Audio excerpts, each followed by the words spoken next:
Praise the Lord. Praise the Lord.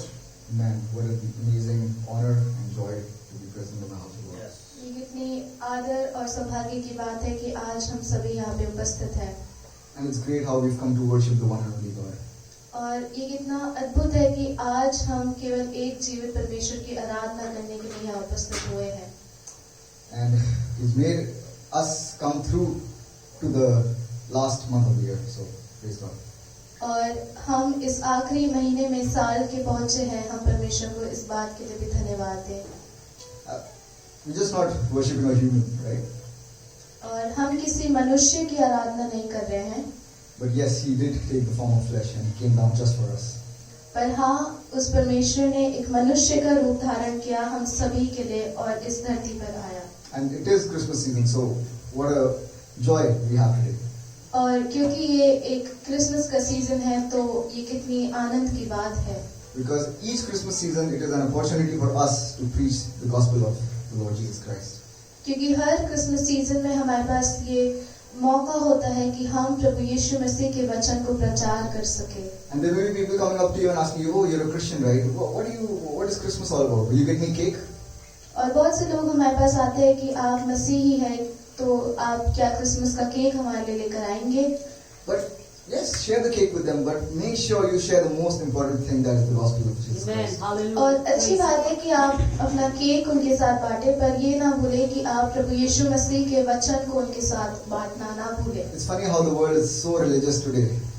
और ये कितना अचंभे की बात है कि आज संसार बहुत धार्मिकता की ओर जा रहा है धार्मिक है And it's funny how people believe in the wrong things and they believe so religiously. और बहुत सी बार लोग बहुत गलत बातों पे विश्वास करते हैं और बहुत सी गलत धार्मिक चीजों पे विश्वास करते हैं But when you believe in the Lord God Almighty, how much more excited should you be? और जब आप प्रभु यीशु मसीह पे विश्वास करते हैं तो आप में वो एक्साइटमेंट होना चाहिए I'd like to call upon the worship team. Sister Salome, please. Right. और वर्शिप टीम को मैं आमंत्रित करना चाहता हूँ And we go to today's worship with thanksgiving. और आज की आराधना में हम एक धन्यवादी हृदय के साथ जाएंगे And we'll go into worship with faith. हम आराधना करेंगे विश्वास के साथ Because you may not be having a good day today, but yes, God is good. और हो सकता है कि आज का दिन आपका अच्छा नहीं जा रहा हो पर हम विश्वास करें कि परमेश्वर भला है You're not here to worship any humans. क्योंकि हम Any humans. क्योंकि हम किसी मनुष्य की आराधना नहीं करने जा रहे Sister Salome is not here to worship me. I am not here to worship Sister Salome.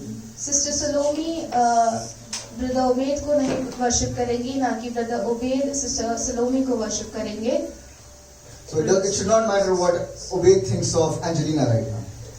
तो ये नहीं फर्क पड़ता कि ब्रदर ओबेद मेरे बारे में एंजेलिना के बारे में क्या सोचते Or हैं what does Angelina think about Irene right now? और या फिर क्या एंजेलिना आयरीन के बारे में क्या सोचती है But all what matters is what God thinks of you. But ये महत्वपूर्ण है कि परमेश्वर हमारे बारे में क्या सोचता है And He knows your heart. और परमेश्वर हमारे हृदय को जानता है And He has made this day for you. और परमेश्वर ने ये दिन बनाया आपके लिए And so even if your day is not going good, in faith we will say today, it is a good day today. Amen. और चाहे आज का दिन आपके लिए अच्छा नहीं जा रहा हो पर आज हम विश्वास के साथ कहेंगे कि ये दिन अच्छा है You may be struggling with weakness, but it's gone in the name of Jesus. और मैं वीकनेस से स्ट्रगल कर रहा हूँ but You may be going through that.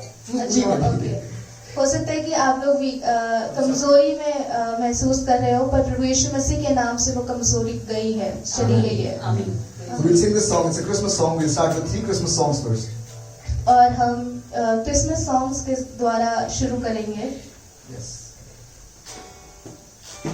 It says Calvin Khushi Khaya. It means it's a beautiful day today and the Lord Jesus has come. So yeah, remembering Him. Hallelujah.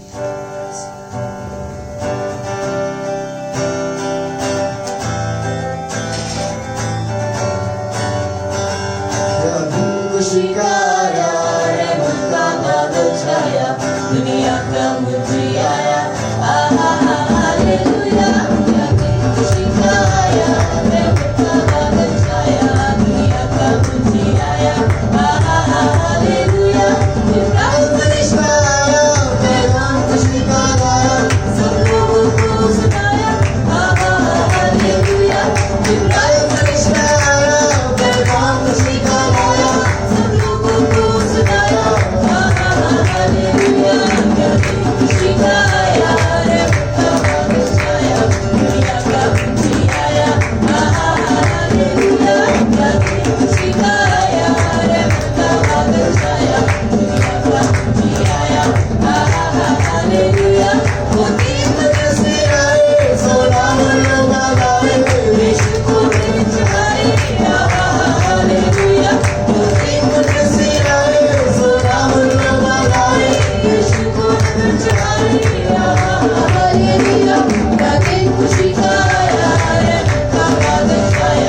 Sister Elise Hamida. Amen. और आइए हम एक अगला गीत गाएंगे। You all know this song. और आप सभी कौन जानता है इस गाने को? We learn it today. Amen. आइए आज हम इसे सीखेंगे भी।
And although we celebrate his birth today, these days, और जब हम प्रभु यीशु मसीह के जन्म को इन दिनों में हम मना रहे हैं, I just want you to know that it is not specifically December 25th that he was born. We know that. और ये नहीं है कि केवल 25 दिसंबर 25 तारीख को ही प्रभु यीशु मसीह का जन्म हुआ, But we just celebrate a date, just remembering that he came to this earth for us. पर हम इस बात को हम इसलिए इसे मनाते हैं इस यादगारी में कि प्रभु यीशु मसीह इस दुनिया में आए इस दिन पर। And it's a very common phrase, but then that is very true, that every day we can celebrate as Christmas. और ये बहुत कॉमन बात है कि हम हर दिन प्रभु यीशु मसीह के जन्म को मना सकते हैं, Because we can start every morning with him being born in us. क्योंकि हम हर सुबह प्रभु यीशु मसीह के हमारे साथ होने को मना सकते हैं, उसे धन्यवाद दे सकते हैं। And while we celebrate his birth, let us remember what he was born for. और जब हम यीशु मसीह के जन्म को मना रहे हैं तो हम ये ना भूले कि वो क्यों इस दुनिया में जन्म लेकर आए। That little baby that was born, he was born so that he may one day die brutally. और जब यीशु मसीह इस दुनिया में आए, जन्म लिया, तो वो इसलिए हुआ ताकि एक दिन वो आपके और मेरे लिए क्रूस पर अपने जीवन को बलिदान दे। It was not a normal death, he was brutally beaten. और ये कोई साधारण मृत्यु नहीं थी, पर एक बहुत पेनफुल मृत्यु थी। But you know what? That is what has made him the worthy above all names. और इसी की वजह से वो एक नाम सर्वश्रेष्ठ नाम है प्रभु यीशु मसीह। So if you feel that you're in a grave right now, और तो यदि आप आज सोच रहे हैं कि आप एक उस मुर्देपन में हैं, आप उस कब्र में हैं, remember you will rise because Jesus has risen. Amen. तो आप ये विश्वास करिए कि आप भी जीवित उठेंगे क्योंकि प्रभु यीशु मसीह जीवित है। Your sins are gone, your weaknesses are gone. आपके पाप जा चुके हैं, आपकी कमजोरियां जा चुकी हैं। Your finances will rise again. आपके जो फाइनेंसेस है, आपकी जितने भी फाइनेंस है वो वापस से उठेंगे। Your heart will learn to rejoice again. और आपका हृदय वापस से आनंदित होना सीखेगा। Amen. You will live again for Jesus. और आप एक वापस से जीवन को जिएंगे प्रभु यीशु मसीह के लिए। And in Jesus you will die and live forever. And in Jesus you will die and live forever.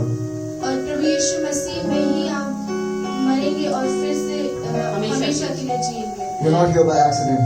और आप आज यहाँ कोई अचंभे के द्वारा या कोई दुर्घटना के द्वारा नहीं है। You're here because He loves you. और आप आज यहाँ हैं क्योंकि प्रभु यीशु मसीह आपसे प्यार करता है। Thank you, Jesus. धन्यवाद। We will sing that the name above all names is worthy of everything. Hallelujah. और आइए हम इस गीत को गाएंगे उस नाम के लिए जो हर नाम से सर्वश्रेष्ठ नाम। It was my cross you bore, so I will live in the freedom you died for. And now my life is yours, so I will sing of your goodness forevermore. Once again, it was my cross you bore, so I could live in the freedom you died for. And now my life is yours, so I will sing of your goodness forevermore. Worthy is your name, Jesus. You deserve the praise. Worthy is your name. Worthy is your name, Jesus. You deserve the praise. Worthy is your name. Now your shame is gone today. Now my shame is gone. I stand amazed in your love undeniable.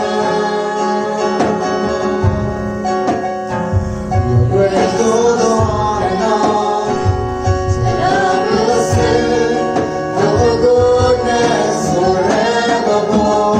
Worthy is your name, Jesus. You deserve the praise. Worthy is your name. Worthy is your name, Jesus. You deserve the praise. Worthy is your name. Worthy is your name, Jesus. You deserve the praise. Worthy is your name. Worthy is your name, Jesus. You deserve the praise. Worthy is your name. Be exalted now in the heavens as your glory fills this place. You alone deserve our praise. You're the name above all names. Be exalted now in the heavens as your glory fills this place. You alone deserve our praise. You're the name above all names. Be exalted now in the heavens as your glory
language to understand thanksgiving.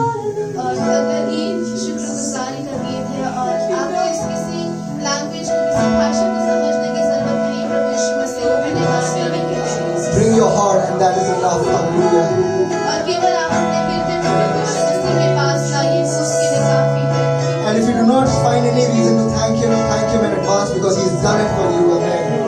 और यदि आपके पास कोई reason नहीं, आपके पास कोई कारण नहीं कि आप प्रभु को क्या धन्यवाद दें, तो परमेश्वर को पहले से ही उस बातों के लिए धन्यवाद दीजिए क्योंकि उसने उन सभी बातों को पूरा कर दिया है। Amen. Amen. Amen. Believe it. Hallelujah. आप इसे विश्वास करें। Hallelujah. We'll sing this song of thanksgiving with our hearts surrendered to him. और आइए आज हम इस गीत को गाएंगे अपने एक शुक्रगुजारी के हृदय के साथ। यीशु तेरे करीब आने से जिंदगी मेरी बदल गई। यीशु तेरे छूने से जिंदगी मेरी संवर गई। यीशु तेरे करीब आने से जिंदगी मेरी बदल गई। यीशु तेरे छूने से जिंदगी मेरी संवर गई। तूने मुझे बचाया, तूने मुझे सहलाया, तूने मुझे बचाया, तूने मुझे सहलाया। मैं धन्यवाद करता रहूँगा, यीशु धन्यवाद करता रहूँगा। मैं धन्यवाद करता रहूँगा, यीशु धन्यवाद करता रहूँगा। धन्यवाद,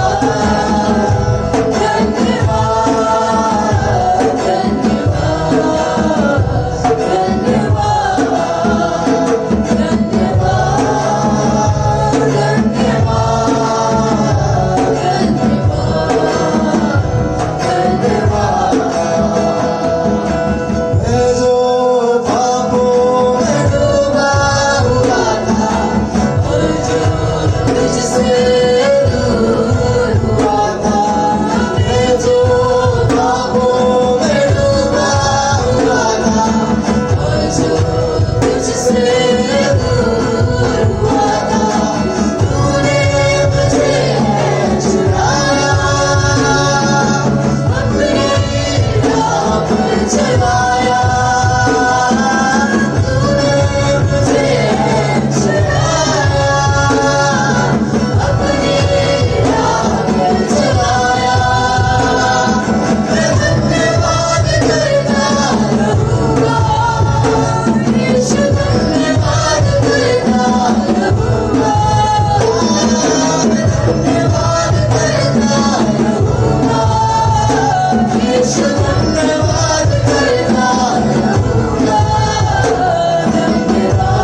आपके आभारी हैं। We thank you for this wonderful gift of Christmas that you've given us, Jesus. तो हम धन्यवाद करते हैं प्रभु इस सुंदर गिफ्ट के लिए प्रभु जो आपने क्रिसमस का हमें दिया है। Though may it not be the exact day, but we know that you came for us. प्रभु शायद खुदा वो एग्जैक्ट उसी दिन ना हो, लेकिन फिर भी हम आपका धन्यवाद करते हैं कि आप हमारे लिए इस दुनिया में आए। Amen. Lord, I thank you for each and every one who has come here, Lord, in your presence. प्रभु हम हर एक जन के लिए आपका धन्यवाद करते हैं जो इस समय आपकी उपस्थिति में मौजूद है। The people who have come to listen to your word, Lord, fill them up today, Lord. प्रभु जो लोग आपसे सुनने के लिए आए हैं आज आप उनको भरिए प्रभु जी। Lord, I thank you for each and every one of us. Lord, we are weak, but you are strong. प्रभु हम हर एक जन के लिए आपका धन्यवाद करते हैं क्योंकि हम कमजोर हैं लेकिन आप सामर्थी हैं, Lord, बलवंत हैं। especially today we pray for those people who have not been able to join us, Lord. प्रभु हम खास तौर से उन लोगों के लिए प्रार्थना करते हैं जो आज हमारी इस मंडली में सम्मिलित नहीं हो पाए। And they're going and trying to find peace, they're trying to find distractions, but they're not able to find you. प्रभु वो बहुत अपनी कोशिश कर रहे हैं कि इस संसार में उस शांति को पा ले और प्रभु लेकिन वो प्रभु आपको ढूंढ नहीं पा रहे हैं खुदा। Because Lord, help us to understand that this is all temporary, but you are eternal, Jesus. हमारी मदद करिए कि हम इस बात का एहसास करने पाए जो चीजें हमें दिखती हैं जो यहाँ पर है वो अस्थायी हैं प्रभु, लेकिन आप ही हैं जो स्थायी परमेश्वर हैं। Lord, fill us with courage to share your word with people, especially during this season of Christmas. प्रभु आप हमें हियाव से भरिए कि इस क्रिसमस के सीजन में हम आपके वचनों को आपको प्रभु लोगों के साथ बांट सके, आपकी गवाही दे सके। And Jesus, I see that you are touching everyone's life right now. प्रभु और मैं देख सकता हूँ कि आप बहुत सी जिंदगियों को इस समय छू रहे हैं। In Jesus' mighty and precious name, I pray. प्रभु यीशु मसीह के बहुमूल्य नाम में इस प्रार्थना को मांगते हैं, Amen. आमीन। Praise the Lord. Praise the Lord, church. God is good और ईश्वर आया है। all the time. God is good and that's his nature. Wow. Praise the Lord. Praise the Lord. I'd like to thank the choir led by Brother Obeid. और मैं धन्यवाद देना चाहूंगी क्वायर team का जो ब्रदर उबैद ने लीड करी। May we all give them a hand of applause.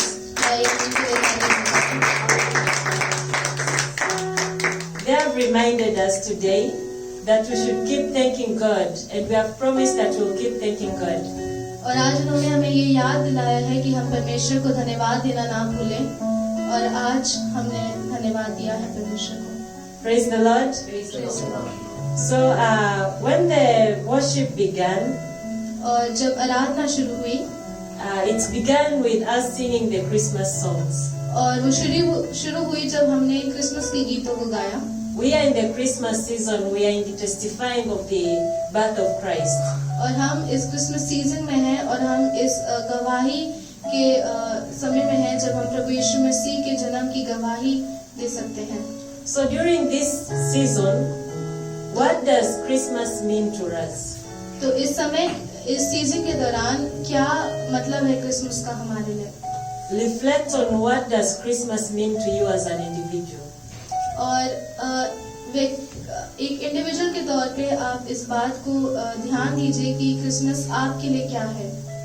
You know, most of us when we think of Christmas, maybe we think of it's a day we will eat differently, or visit people, or go out somewhere. और जब हम बहुत से लोगों के लिए ये Christmas ऐसा होता है कि जब हम क्रिसमस के दिन के बारे में सोचते हैं तो हम सोचते हैं कि हम बहुत से लोगों से मिलेंगे, हम बहुत से पकवानों को खाएंगे, बहुत सी चीजों को खाएंगे, हम कहीं जाएंगे। Or we can simply say it's a season whereby we say Christ was born. और या फिर हम साधारण तौर से ये कह सकते हैं कि ये वो दिन है जब प्रभु यीशु मसीह ने जन्म लिया। That's what Christmas is really, but what does that mean to you? और ये सच बात है, पर क्रिसमस आपके लिए क्या है? So during this time, through the Christmas season, reflect on that and work on that, on what is the significance of Christmas to your life. तो इस क्रिसमस सीजन के दौरान आप अपने जीवनों में एक इंडिविजुअल के तौर पे इस बात को ध्यान रखिए कि क्रिसमस आपके लिए क्या है। उन बातों पर आप उन बातों को स्मरण करें, उन बातों पर आप ध्यान दें, उन बातों पर आप चले। Praise the Lord. God is good. All the time. All the time. God is good. Hallelujah. God is good. Amen. Praise the Lord. Okay, at this moment, I would like to welcome any new member who has joined us today for the first time. और ये समय होगा यदि कोई कलीसिया में पहली बार आया है तो आप अपना The attitude of worship, I'm just going to do a song that says, My worship. मैं praise the Lord. जो गीत कृष्ण गाने जा रहे हैं उसका मतलब है एक आराधना के भाव में होते हुए आराधना करना.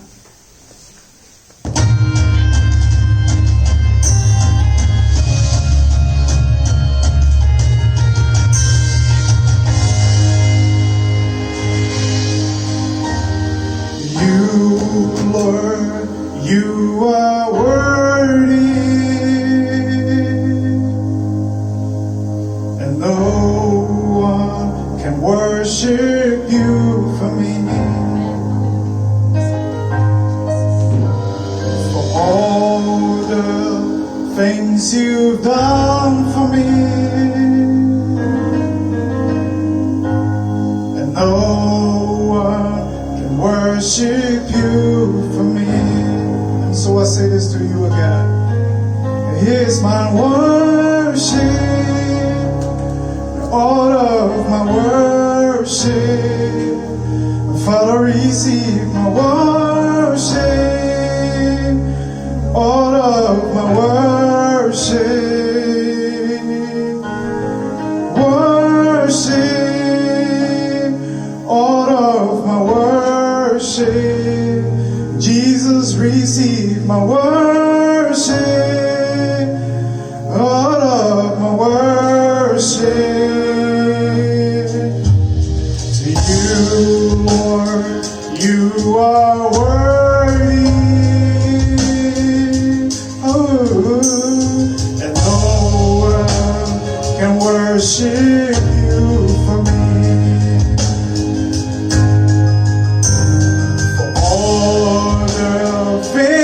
You've done for me, oh God, and no one can worship you for me. And so this is my promise, oh God, and here's my worship, all of my worship. Jesus, receive my worship, all of my worship.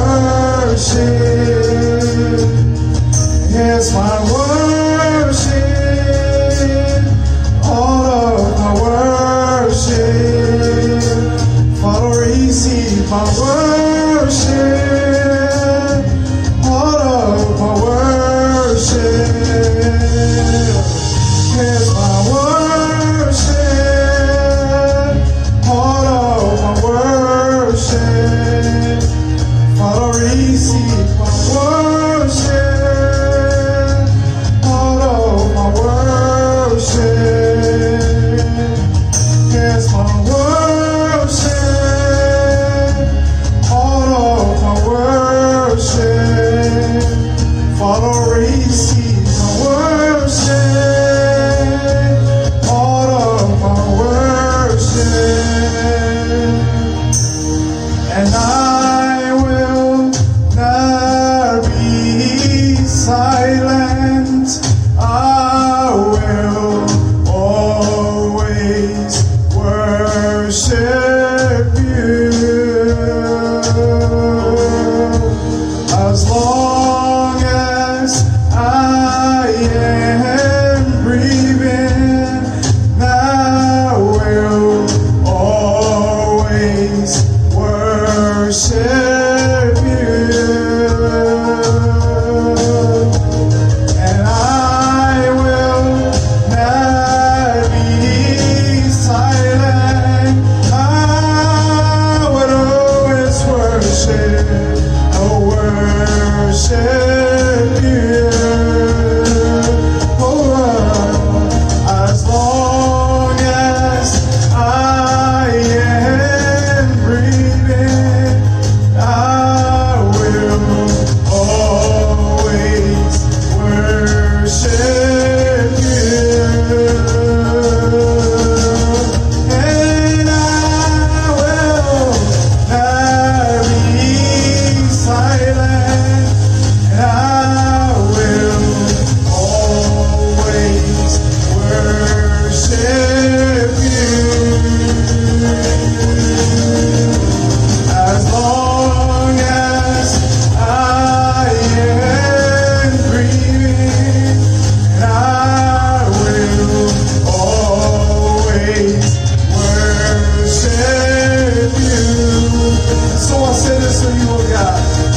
my worship, all of my worship. Father, receive my worship, all of my worship. It's my worship, all of my worship. Jesus, receive my worship, all of my worship. So you, Lord, you are worthy.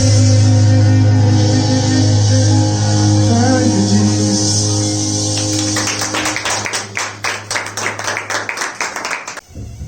God is great. Amen. God is good. All the time. Hallelujah. We declare that He is worthy. Praise the Lord. Yes. At this point, I would like to welcome Pastor Charles to lead us in prayer for the offertories together with the testimonies and the prayer requests. और ये समय होगा हम pastor Charles से निवेदन करेंगे प्रार्थना के लिए, इस दान के लिए, जितने प्रेयर रिक्वेस्ट आए उनके लिए, और जो टेस्टिमनीज है, गवाहियां हैं उनके। All the time. All the time. God is good. Praise the Lord. At this point, I would like to welcome Sister Salome, who will give us the word of today. She will be joined with Sister Steffi, who will be interpreting the word she will be giving. And we pray that God comes ahead and speaks through them. Praise the Lord. और ये समय होगा हम sister सलोमी को आज के वचन के लिए इनवाइट करेंगे, और सिस्टर स्टेफी उनका ट्रांसलेशन करेंगी, और हम ये भी प्रार्थना करते हैं कि परमेश्वर उनके द्वारा हमसे बातचीत करें। Amen. Praise the Lord, church. Praise the Lord. Praise the Lord. Amen. So are you ready? क्या आप आज तैयार हैं? Are you ready for the word? क्या आप आज परमेश्वर के वचन के लिए तैयार हैं? Amen. So let's go quickly into the word of God. But before that, let's pray. आइए हम परमेश्वर के वचन में चले, लेकिन उससे पहले हम प्रार्थना करके सब कुछ करें। सर्वशक्तिमान दयालु परमेश्वर, हम धन्यवाद करते हैं सुंदर समय के लिए जो आपने दिया है। हम धन्यवाद करते हैं प्रभु जी कि आपका आत्मा हम यहाँ पर है। प्रभु हम धन्यवाद करते हैं प्रभु, अपने वचन के द्वारा हमें से हर एक से बुरी बातचीत करिए और होने दीजिए प्रभु कि जो आप हमसे कहना चाहते हैं हम सुन सके। दया करिए। We thank you, Lord, for this blessed time, Lord. We thank you for enabling each one of us to come in your awesome presence. We thank you and we give you all glory, Lord. As we go and meditate on your word, Lord Jesus, speak to each one of us, Lord, whatever you have for us, Lord. We truly believe, Lord, that this is your divine appointment, Lord, that we are here, Lord, and we are here to listen from you, God. Hallelujah. We pray, speak to us, revive us this morning, Lord Jesus, recharge us and help us to move forward in your will, God. We thank you and we give you all glory. Continue to speak to, Lord, speak to every heart sitting here, Lord Jesus, and let your Holy Spirit, oh Lord, give us new strength, Lord Jesus, give us new courage, Lord. We thank you and we ask your grace over us. In Jesus' matchless name we pray this prayer. And the church say, Amen. Amen. Amen. So let's go into the word of God. आइए परमेश्वर के वचन में चलें। आज की हमारे मनन के लिए हम निकालेंगे फिलिपियों 4 अध्याय For today's meditation, we will look at Philippians chapter 4, 4 से 7। from verse 4 to 7. बट खास तौर से जो ये शब्द है जो परमेश्वर से इस साल जब मैं प्रार्थना करी थी आज के वचन के लिए, And when I was praying God for today's word, बहुत से टॉपिक्स थे जो मेरे दिमाग में आ रहे थे there were not many topics that were coming to my mind, और मुझे नहीं पता कि ये टॉपिक कहाँ से आया। and I don't know that where this topic came from. और मैं सोचती रही काफी देर तक कब ये वचन मेरे दिमाग में आया, लेकिन ये अचानक से परमेश्वर ने ये वचन दिया और ये वचन मुझे विश्वास है कि हमारे लिए है इस समय के लिए। And I kept meditating on this word for a long time, and I kept asking God, but I know that this word that God just gave me, this is something that He wants to speak with me and you today. And this ये वचन है rejoice in the Lord। और का जो वचन है वो ये है कि परमेश्वर में आनंदित हों। Rejoice in the Lord। परमेश्वर में आनंदित हों। And again I say rejoice। और मैं फिर से कहती हूँ कि आनंदित हों। हालेलुया। परमेश्वर का वचन कहता है परमेश्वर में आनंदित हो, और मैं फिर कहता हूँ आनंदित हो। The word of Lord says, rejoice in the Lord, and I say again, rejoice. Hallelujah. Hallelujah. Hallelujah. आप में से कितने जन ये वचन को समझ पाए? How many of you have been able to understand this word? और आप लोगों में से कितने लोग समझते हैं कि ये वचन बहुत आसान है और आराम से हम इसको फॉलो कर सकते हैं? And how many of you think that this word is very easy and you can very easily follow this word? बताइए, कितने लोग समझते हैं हम हमेशा आनंदित रह सकते हैं? How many of you think that we can always be happy or always be rejoicing? रह सकते हैं हमेशा आनंदित? Can you always be? हाँ? आसान है? Is it easy to always be rejoicing? बहुत आसान है हमेशा आनंदित रहना। It's very easy to always be in rejoicing mood जब आपके जीवन में सब कुछ अच्छा चल रहा हो। where everything is going good in your life. लेकिन अगर आपके घर में किसी की मृत्यु हो जाए, But if somebody passes away in your family, और खास तौर से वो जो आपके बहुत करीब था, and most importantly if it's somebody that was very close to you, अगर आपका एक्सीडेंट हो जाए, if you meet with an accident, अगर आपकी जॉब चली जाए, if you lose your job, अगर आपको जो बहुत सबसे ज्यादा प्यार करता है, आपका जिससे अफेयर है या जो भी है, जिसको आपको लगता है कि बहुत ही करीब है आपके, वो व्यक्ति आपके जीवन से छूट जाए, आपका प्यार, or if your loved one or your partner or somebody that you're very close to, a person like that, if that person leaves your life or is no more in your life, अगर आप divorce के कगार पे हैं, when you are almost on the verge of a divorce, divorce मतलब अगर आपकी शादी टूट रही है, if your marriage is falling apart, अगर आपके जीवन में फाइनेंसेस नहीं है, पैसा नहीं है, आपका बैंक खाली है, if you have financial problems in your life, if you don't have money or if your bank is all empty, अगर आपको इलाज कराना है और आपको डॉक्टर बोलता है कि आपको एक बहुत बड़ी बीमारी है लेकिन आपके पास इलाज कराने के लिए पैसे नहीं हैं, and if you have some grave disease or some grave problem and the doctor says that you have to get some treatment or medication done but you don't have money to pay for that, आपको बच्चे की fees देने के लिए पैसा नहीं है, you don't have money to pay for your child's fee, आपकी कार खराब हो गई है, उसको ठीक कराने के लिए भी पैसा नहीं है, your car is not working and you do not have money to get it repaired. ऐसी समस्याएं अगर आपके जीवन को घेर ले तो क्या ये वचन आपको लगता है कि आप इस वचन को पूरा कर पाएंगे? So when situations like these surround your life, do you think that you will be able to fulfill this word? क्या आप सच में उस वक्त कहीं इस वचन को बोल पाएंगे कि मसीह में सदा आनंदित रहो, और मैं फिर कहता हूँ आनंदित रहो? क्या आप उस वक्त आनंदित रह पाएंगे? In that moment, would you be able to tell yourself or remind this word that rejoice in the Lord, and I say again rejoice? Will you be able to remember and follow this word? मैं आपसे पूछ रही हूँ, please I'm answer asking you this question, please answer. It's very difficult, बहुत मुश्किल है, बहुत मुश्किल है ऐसी परिस्थिति में आनंदित रहना। It is very difficult to be happy in a situation like this. तो शायद आप कहें कि ये वचन मेरे लिए नहीं है, So you might say that this word is not for me. शायद आप कहें कि ये लिखने वाला इसने कुछ ऐसे ही लिख दिया है, उसका दिमाग खराब था, And you might say that the writer, the person who has written these words, he was a little off in his head and he did not know what he was writing. ये तो संभव ही नहीं है, हर समय आनंदित कैसे रह सकता है कोई इंसान? It is not possible for a person to be rejoicing every moment of his life. लेकिन प्रियो, अगर मैं आपका इंट्रोडक्शन इस व्यक्ति से कराऊं जिसने ये वर्ड लिखा है, ये वचन लिखा है, But my dear ones, if I introduce you to you the person who has written this word, तो आप एहसास कर पाएंगे कि ये कौन है, क्यों लिखा है, और आप इसको कैसे अपने जीवन से पूरा कर सकते हैं। then you will be able to understand who this person is, why this word was written, and how you can fulfill this word through your life. कोई मुझे बता सकता है ये वचन किसने लिखे? Can anybody tell me who was the one who wrote this word? Paul, Saint Paul. Saint Paul, एक पॉल नामक एक व्यक्ति है बाइबल में, उन्होंने ये वचन लिखे हैं। There was a man named Paul in Bible, and he's the one who has written these words.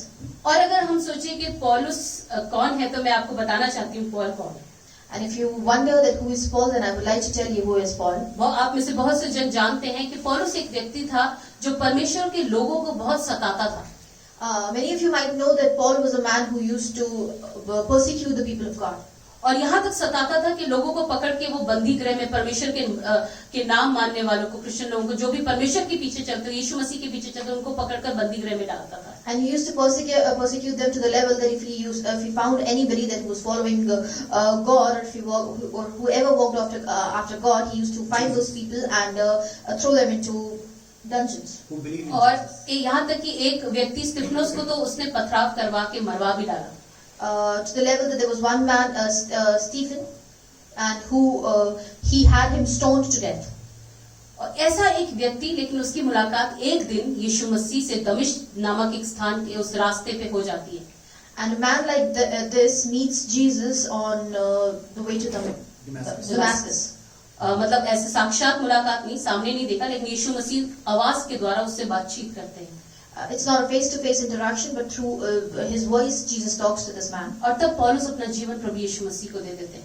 And in that moment, Paul surrenders his life to Jesus. और अपना जीवन यीशु मसीह को देने के बाद पौल के जीवन में चीजें बहुत अच्छी नहीं हो जाती. पौल के जीवन में बहुत सी परेशानियां आती रहती हैं. And after giving his life to Jesus, Paul does not have a very happy life, but he is continuously facing problems one after the other. और ये जो पत्री, फिलिपियों के नाम पत्री जब पौलुस लिख रहे हैं, वो पता है कहाँ से लिख रहे हैं? And when Saint Paul is writing this letter to Philippians, do you know where he is writing this from? मैं जब ये वचन तैयार कर रही थी, मैं अपने बेड पे बैठ कर तैयार कर रही थी. When I was preparing for this sermon, I was sitting on my bed. पौलुस जब ये पत्री लिख रहे हैं, वो जेल खाने में थे. But when Paul was writing this letter, he was in jail. उनके ऊपर गलत इल्जाम लगा के उनको जेल में डाल दिया था. वे रोम की जेल में थे. He was falsely accused and he was put into a Roman jail. और पौलुस को बहुत अच्छी तरह से पता है पीड़ाएं क्या होती हैं, सफरिंग्स क्या होता है. And Paul very well knew what sufferings was. आप लोग सोच रहे होंगे कि पौलुस ये अगर लिख सकता है, शायद हम लोगों को सबके प्रॉब्लम्स मिलाकर भी हम पौलुस के समान जितनी तकलीफें उसने झेली, हमारी तकलीफें नहीं होंगी. If we all put together our problems, they would still not amount to what Paul had to suffer in his और life. उसके लिए आप पढ़ने के लिए निकालें. And let's read दूसरे कोरिन्थियों 11 अध्याय की 23 से 33 तक. 2 Corinthians chapter 11, verse 23 to 33. और हिंदी में कोई जोर से पढ़ दे, अगर पढ़ सकता है. दूसरा कोरिन्थियों 11 अध्याय 2 Corinthians chapter 11, 23 से 23 to 33 33. तक. इसमें लिखा है, क्या वे ही मसीह के सेवक हैं? मैं पागल के समान कहता हूँ, मैं उनसे बढ़कर हूँ. एक पौलुस, धीरे धीरे पढ़िएगा. पौलुस यहाँ पर कहता है, मैं लोग मुझे पागल जानते हैं, मैं पागल के समान कहता हूँ कि मैं लोगों से बढ़कर परमेश्वर का सेवक हूँ. And Paul here says that I am like a fool and I know that I am more a servant to God than any of the other people. आगे, अधिक परिश्रम करने में, बार बार कैद होने में, कोड़े खाने में, बार बार मृत्यु के जोखिमों में, 5 बार मैंने यहूदियों के हाथ से 39 कोड़े खाए. ध्यान से पढ़िएगा, पौलुस ने क्या क्या सहा है. 5 बार उसने लोगों के हाथ से 39 कोड़े खाए. यीशु मसीह ने एक बार खाया, 5 बार पौलुस ने खाया. Jesus took those stripes on him one time, those 40 stripes, but 39 stripes one time, but Paul had to suffer that for 5 times. Okay. 3 बार मैंने बेतें खाई, 1 बार मुझ पर पथराव किया गया, 3 बार जहाज जिन पर मैं चढ़ा था टूट गए, 1 रात दिन में मैंने समुद्र में काटा. मैं बार बार यात्राओं में, नदियों के जोखिमों में, डाकुओं के जोखिमों में, अपने जाति वालों से जोखिमों में, अन्य जातियों से जोखिमों में, नगरों के जोखिमों में, जंगल के जोखिमों में, समुद्र के जोखिमों में, झूठे भाइयों के बीच जोखिमों में रहा.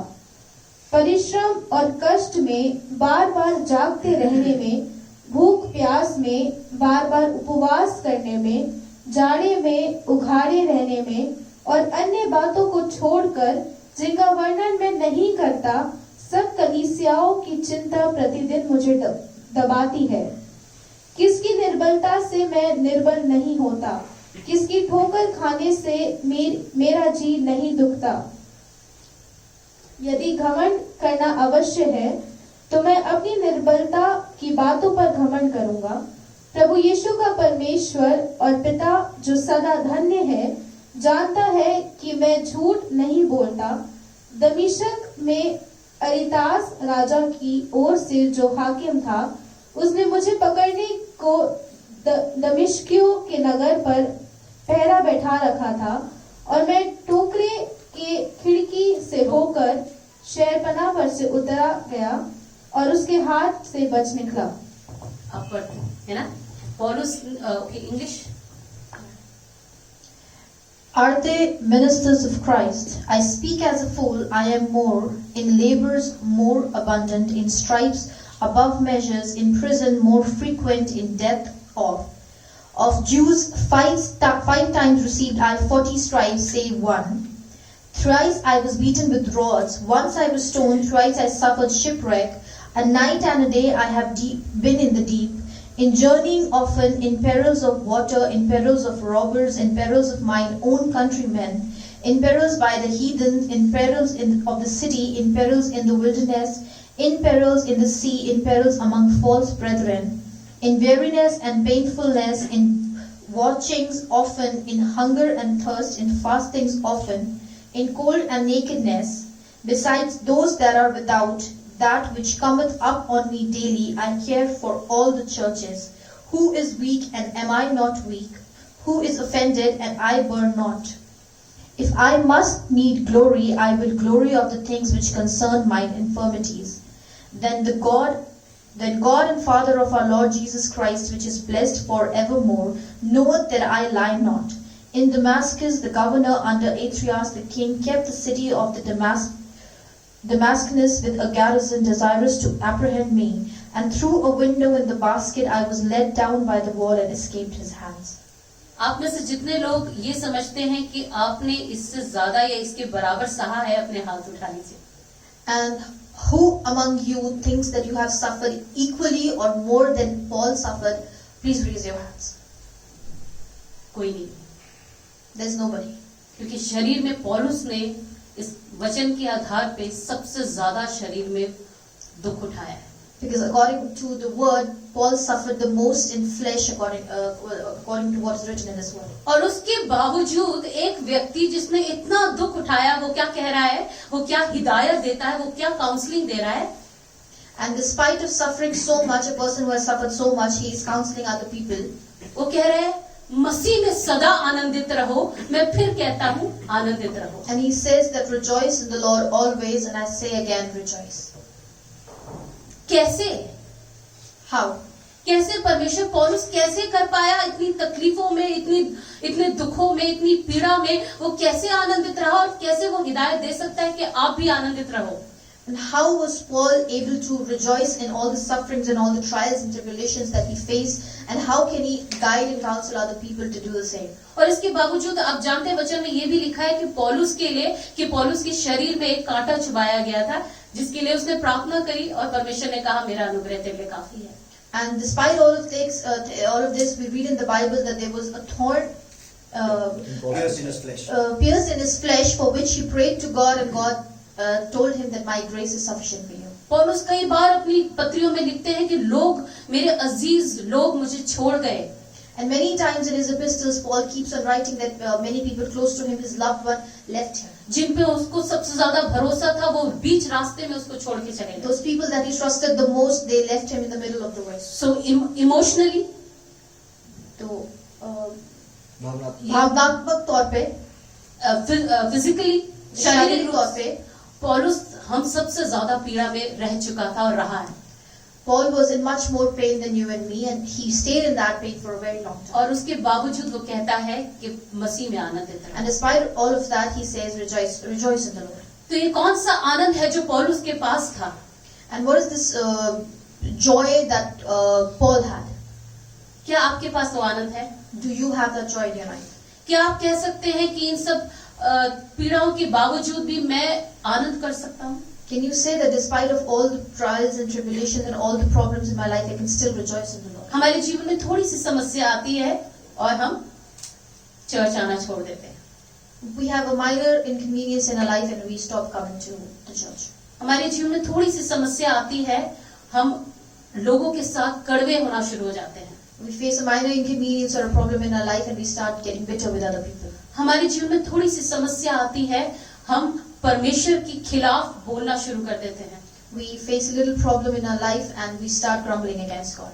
हमारे जीवन में थोड़ी सी समस्या आती है और हम हमेशा के लिए अपने रिश्ते को परमेश्वर से तोड़ बैठते हैं. We face a small problem in our life and we ruin that relationship with God forever. आज आवश्यकता है हमें इस बात को जानने की कि ऐसा पौलुस के पास क्या था कि इतनी समस्याओं, दुखों और तकलीफों के बावजूद भी वो अंतिम सांस तक परमेश्वर के साथ वफादार रहा. It is very important for us to learn today that what Paul had in him, that despite of all the situation that he went through, all the pain that he suffered, he was still faithful to God till his very end. और उसका वो कैसे कर पाया, उसकी कुंजी भी इसी वचन में मौजूद है. And how he was able to do that, the key to that is also present in this word. इसलिए हम इस वचन को बहुत ध्यान से दोबारा पढ़ेंगे, फिलिपियन 4:4 से 7 तक. So we will once again read Philippians chapter 4, verse 4 to 7 very carefully. Okay, yes. प्रभु में सदा आनंदित रहो. मैं फिर कहता हूँ आनंदित रहो. Thank you sister. बस फर्स्ट वर्स, पहली आयत की कहती है, प्रभु में सदा आनंदित रहो. And the first verse says that rejoice in the Lord always. किस में आनंदित रहो? And who you need to rejoice in? प्रभु में. In Lord. इसका मतलब है वचन परमेश्वर जानता है कि दुनिया की जो चीजें हैं जो हमें दिखाई देती हैं वो अस्थाई हैं और वो हमें कभी भी हमारे जीवन से वो निकल सकती हैं. इसलिए हमारे आनंद का स्रोत दुनिया नहीं है, इसकी चीजें नहीं है. हमारे आनंद का स्रोत कौन है? प्रभु यीशु मसीह. Lord knows that the things we see in the world are very temporary, and even in the blink of eye those things can go. So our base should not be those things that are perishable or that can vanish, but our source of rejoicing should be the Lord and Savior Jesus Christ. सो हम तब भी आनंद कर सकते हैं जब हमारे इस आसपास की चीजें हमें आनंद नहीं दे रही होगी. So even when the things around us are not giving us that joy, we can still rejoice. क्योंकि हमारा आनंद इन चीजों से नहीं आता, हमारा आनंद किससे आता है? प्रभु में, प्रभु से आता है. Because our joy does not come from these things, but our joy comes from the Lord. हमारा आनंद हमारे रिश्ते से आता है, जो हमारा रिश्ता परमेश्वर के साथ है. Our joy comes from that relationship that we have with Jesus. इसलिए वचन कहता है प्रभु का आनंद है मेरी ताकत. That is why the word of God says that The joy of the joy of the Lord is my strength.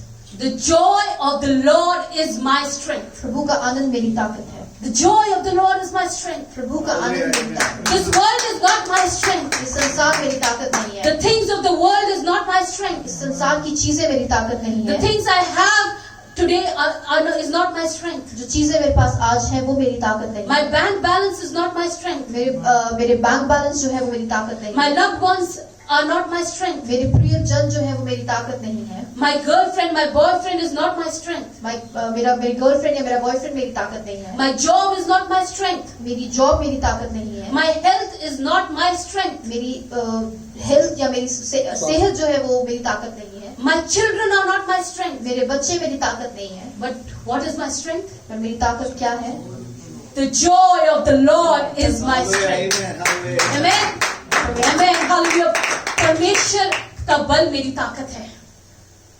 परमेश्वर का आनंद मेरी ताकत. परमेश्वर का आनंद मेरी ताकत है. The joy of the Lord is my strength. इसलिए हबक्कुक कहता है So that is why Habakkuk says 3:17 से 19 में. in chapter 3 verse 17 to 19. कोई जानता है क्या कहता है हबक्कुक? Anybody knows what Habakkuk says? हबक्कुक 3. Although the fig tree shall not blossom, neither shall fruit be in the vines, the labor of the olive shall fail, and the fields shall yield no meat. The flock shall be cut off from the fold, and there shall be no herd in the stalls.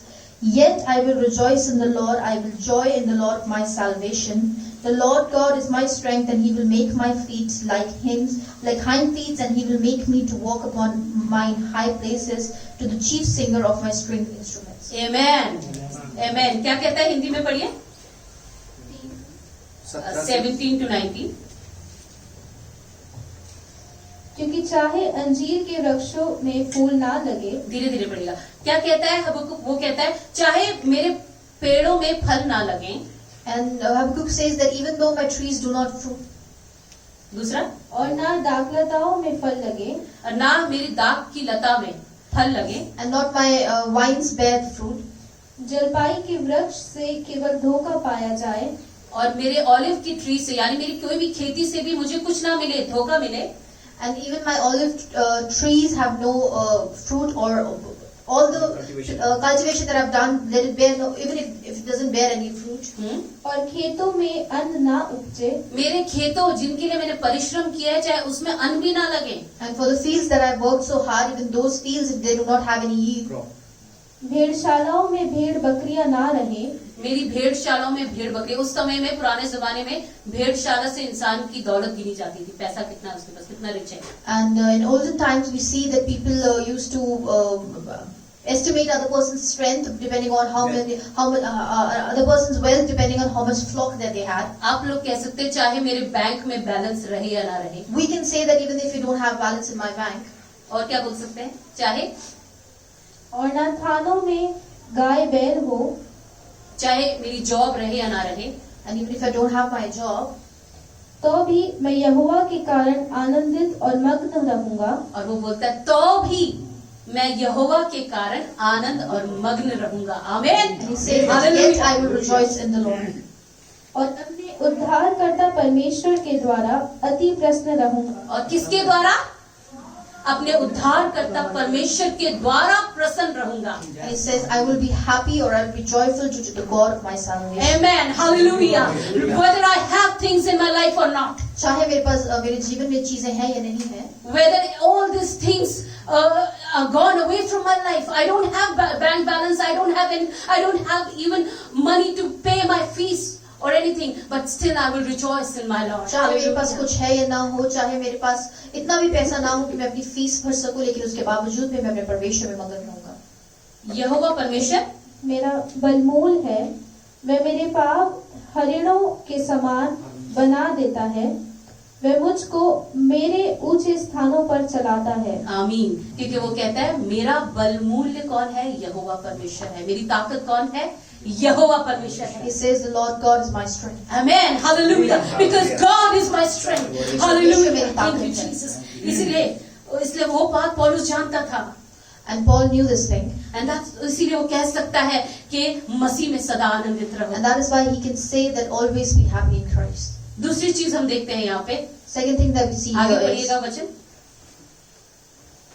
फिलिपियों 4 की। तुम्हारी कोमलता सब मनुष्यों पर प्रकट हो, प्रभु निकट है। आमीन।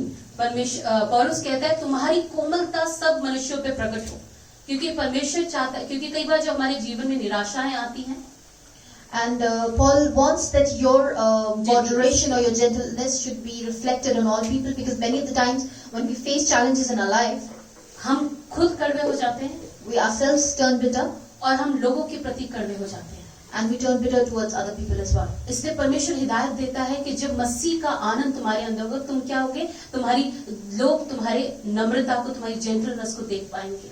And that is why the word of God says that when you're rejoicing in the Lord, then people will be able to see that gentleness and that humility in your life. आमीन। और अब पौलुस बता रहा है कि वो कैसे आप आनंदित रह सकते हैं अपने जीवन में। And now Paul is telling you that how you can be happy or rejoicing in your life. सबसे पहली चीज है परमेश्वर निकट है। The first thing is that God is near. हाँ, अगर आप एहसास करें कि परमेश्वर मेरे निकट है, तो कोई भी चीज आपको आनंद करने से रोक नहीं सकती। And if you remember this thing that God is always near to you, then there's nothing that can stop you from rejoicing in Him. आपको एहसास करना है that Lord is near, He is at hand. और आपको ये बात एहसास करने की जरूरत है कि परमेश्वर आपके साथ है और हमेशा आपके साथ खड़ा है। वो हर विपत्ति में आपके साथ है। He's with you in all the problems. और इसलिए भजन 23 में दाऊद कहता है, And that is why in Psalms 23, David says, क्या कहता है? यदि मुझे मौत की वादी से भी होकर गुजरना पड़े, and he says that even if I have to walk through the valley of the shadow of death, मैं भय नहीं खाऊंगा, I will not fear, क्योंकि परमेश्वर मेरे साथ है। because the God is with me. अगर चाहे मुझे मौत की वादी से होकर गुजरना पड़े, Even if I have to walk through the valley of the shadow of death, मैं भय नहीं खाऊंगा। I will not be afraid. और इसलिए यशाया 43 की 2 में लिखा है, And Isaiah chapter 42 verse 3 says, बहुत ही पॉपुलर वर्स है, वो कौन सी है? 43:2. 43 की 2। and Isaiah 42:3 says, 43:2. chapter 43 verse 2 says, जब तू जल में होकर जाए जब तू जल में होकर जाए when you pass through the waters, मैं तेरे संग रहूंगा। मैं तेरे संग रहूंगा। I will be with thee. ये जल कौन सा जल है? And what water is this water? ये वैसा वाला पानी में भी परमेश्वर साथ रहता है। स्टेफी को वो एक्सपीरियंस है, स्टेफी की फैमिली को। And even the literal water, if we think about that, even when if by chance you're going through that, God will still be with you during that time. My family has experienced that. Okay sister अजी, कैसा experience था जब आपके घर के पास सैलाब आ गया था? कौन सहारा था आपका? And Sister Raji, how was the experience when you were in flood? क्या आपने सोचा था आप निकल पाएंगे उस सैलाब से कभी बाहर? बहुत मुश्किल था, लेकिन परमेश्वर साथ था तो निकल पाए। And did you think that you would be able to come out of that situation? What did she say? And she said that it was very difficult, but God was with them. तीसरी मंजिल तक जब वो कश्मीर में थे पानी आ गया था When they were in Kashmir, the water had risen up to the 3rd floor of the house. और ये उस तीसरी मंजिल के भी ऊपर एटिक में चढ़े हुए थे। And they were even above the 3rd floor, they were in the attic above the 3rd floor. And इनकी तबीयत ठीक नहीं थी, ये उस तरह से चल नहीं सकते थे जैसे हम लोग चल सकते हैं। And sister, since she's not well, she can't walk like we can walk. और चारों तरफ जहां तक नजर जाए पानी था, घर डूब चुका थे।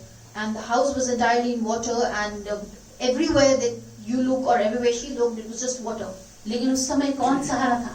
But who was their strength and who was standing with them when they were in that water? परमेश्वर वायदों का परमेश्वर है, वायदों को पूरा करने वाला परमेश्वर है। God is the God of promises, is the God who fulfills His promises. चाहे वो लिटरल वाटर भी क्यों ना हो, परमेश्वर ने उस सैलाब से उन्हें जीवित निकाला।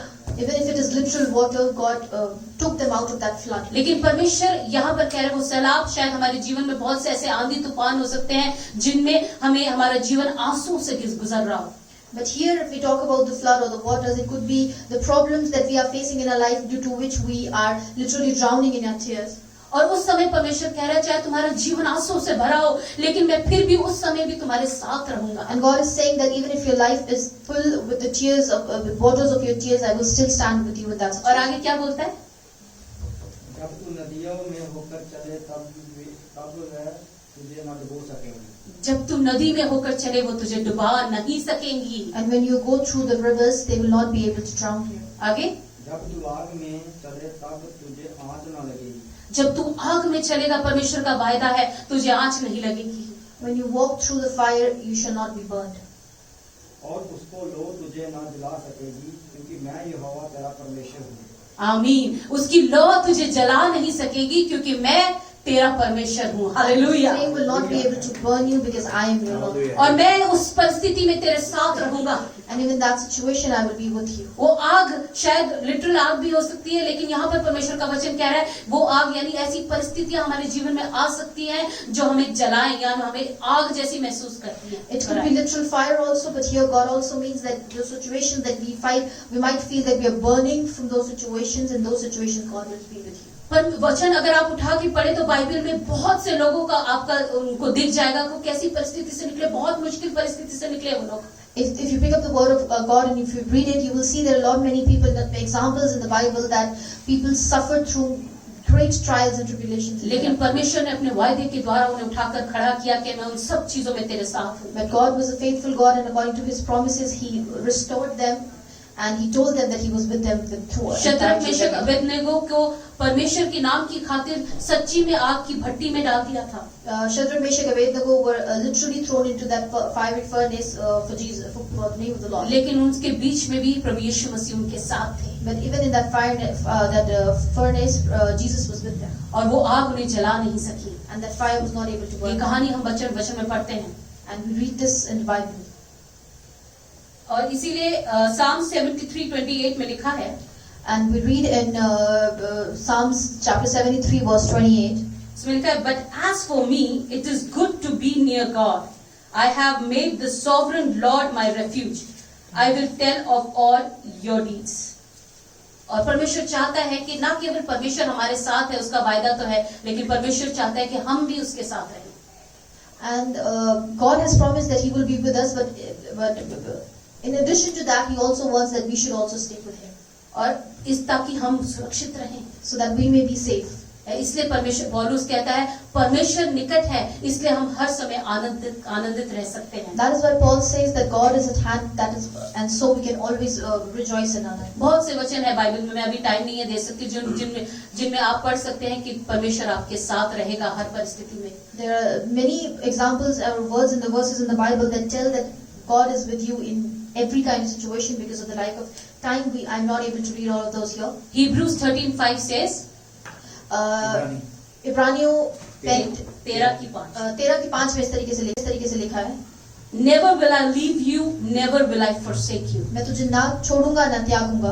So no matter what you are going through right now in your life, तो इससे कोई फर्क नहीं पड़ता अपने जीवन की किस परिस्थिति से होकर इस समय गुजर रहे take हैं। the promise of God that I will never leave you. परमेश्वर के उस वचन को ले लीजिए कि वो कभी आपको नहीं छोड़ेगा। I will never forsake you. वो आपको कभी नहीं त्यागेगा। I will be with you in those hard times and dark times. और उन अंधेरे समय में और उन मुश्किल समय में परमेश्वर आपके साथ है। Hallelujah, I will be guiding you. और मैं तुम्हें उसके बीच में से चलाऊंगा। With my right hand I will be holding you. और अपने दाहिने हाथ से मैं तुम्हें थामे रखूंगा। Amen. Amen. Hallelujah. So no matter what you are going through, you have to remember that your God is near you. इसलिए आप अपने जीवन की किसी भी परिस्थिति से होकर गुजर रहे हो, ये बात याद रखिए कि आपका परमेश्वर आपके साथ He है। will never let you drown. वो आपको कभी डूबने नहीं देगा। The way Peter was looking at Jesus and he was walking on water. जिस तरीके से पतरस उस पानी परमेश्वर मसीह की ओर देखते हुए पानी के ऊपर चल रहा है। You can also walk on water if your eyes are on Jesus. आप भी पानी पे चल सकते हैं अगर आपकी आंखें आपके परमेश्वर पे So लगी fix your eyes on Jesus. तो अपनी आंखें अपने प्रभु यीशु मसीह पे लगाएं। If you look at the waves, अगर आप अपने आसपास लहरों को देखें, you will start drowning. आप डूबने लगेंगे। So once again, God wants you to fix your eyes on Him. तो एक बार फिर से परमेश्वर चाहता है कि आप अपनी आंखें उसके ऊपर This लगाएं। Christmas season, that is what Jesus is telling you. इस क्रिसमस के सीजन में यही बात है जो आपको प्रभु यीशु मसीह समझा रहे हैं For a long time now, you are looking at the waves, कि तुम बहुत समय से उन लहरों की तरफ देख रहे हो and that's why you feel like drowning. और इसी वजह से तुम्हें ऐसा लग रहा है कि तुम डूब रहे हो। But right now, I want you, my child, I want you to look at me. पर इस समय मेरे बेटे मेरी बेटी, मैं चाहता हूँ कि तुम एक तरफ देख, Trust me. मुझ पे भरोसा रख, Trust me and put all your trust on me, and I will never let you अपने fall. सारे भरोसे को मेरे ऊपर डालो, मैं तुम्हें कभी भी डूबने नहीं दूंगा। Amen. आमीन। The second thing Paul is saying here, और दूसरी बात जो पौलुस यहाँ पे कह रहे हैं, और वो दूसरी चीज है, do not be anxious. किसी बात की चिंता मत कर. Do not be anxious. and the second thing Paul says here is do not be anxious. Okay. What is anxiousness? What is anxiety? Have you ever faced that? और चिंता करना क्या है या चिंता क्या होता है? कभी आपने अपने जीवन के अंदर वो चिंता या वो एंजाइटी को फेस किया है? किया है? अगर किया है तो हाथ उठा के दिखाइए. Have you ever faced anxiety? If yes, raise your hand. अगर आपने अपने जीवन में कभी एंजाइटी को फेस किया है तो अपने बेचैनी को फेस किया है तो अपने हाथ को उठा के दिखाइए। चिंता लिखा है, अब चिंता. आप Okay. चिंता बोल सकते हैं। चिंतित हुए किसी चीज के किसी लिए, चीज को लेकर अगर आप कभी चिंतित हुए तो हम सब ने फेस किया है. और हम सब ने we all have faced those things. यहाँ पे पौलुस कहते हैं, परमेश्वर पर पौलुस कह रहे हैं, किसी बात की चिंता मत कर. And here Saint Paul says do not be anxious for anything. कैसे परमेश्वर? How God? जब चीजें हमारे जीवन में विपरीत हो, जब परेशानियां हो, मैं चिंता कैसे नहीं करूं?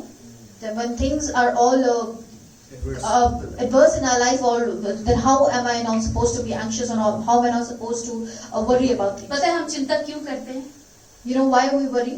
क्योंकि कई बार हमें लगता है ये जो प्रॉब्लम मेरे सामने आई है उसको मुझे ही सॉल्व करना है. Because we think that the problem that is in front of me, that I am the one who has to solve this problem. लेकिन जब आप ये सोचने लगे कि जो चिंता आई है उसका सॉल्व करने वाला कोई और है, आपको चिंता नहीं होती.